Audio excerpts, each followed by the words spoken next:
Hello everyone, my name is Manish Jha और आज हम एएमसीआरई 2025 की वायरल टेलीग्राम आरटीए के बारे में डिस्कस करेंगे। जहां अभी रिसेंटली में हुए एएमसीआरई एग्ज़ाम में कितने कैटेगरी वाइज एप्लीकेंट थे, उनके बारे में बात करेंगे।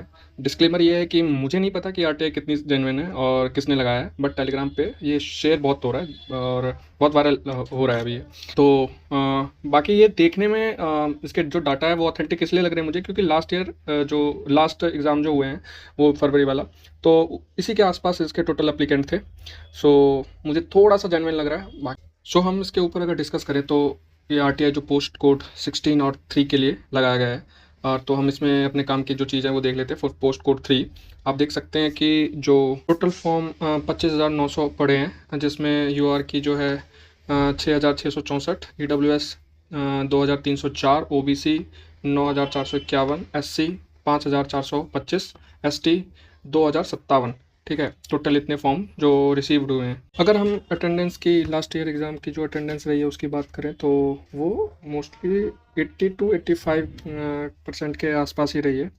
एंड जबकि मोस्टली लोगों का जो एग्ज़ाम सेंटर था उनके फर्स्ट प्रेफरेंस लोकेशन पे ही था। बट इस बार क्या हुआ है कि जो चेंजेस हुए हैं, तो मतलब मेरे जैसे बहुत सारे लोग हैं जो जिनके फर्स्ट प्रेफरेंस पे नहीं आई है, तो दूर दूर आई है। तो बहुत सारे लोगों ने, एटलीस्ट मैं मान रहा हूँ कि 5 से 10% के बीच में जो है उन्होंने एग्ज़ाम छोड़ दिया है। अगर हम वैकेंसी की बात करें तो 800 के करीब वैकेंसी थी और उसका 16 टाइम्स बुलाना चाहिए था टाइपिंग के लिए। तो 16 अट्ठे 128, मतलब 12,000 समथिंग को बुलाना चाहिए था। बट बुलाया कितना है, जो रिजल्ट आया उसमें 9,000 समथिंग को बुलाया टाइपिंग के लिए। तो मतलब जो थ्रेशोल्ड होता है, मिनिमम मार्क्स चाहिए होता है, मतलब बच्चे उससे भी कम लाए हैं। इसका तो यही मतलब हुआ मुझे जो समझ में आ रहा है।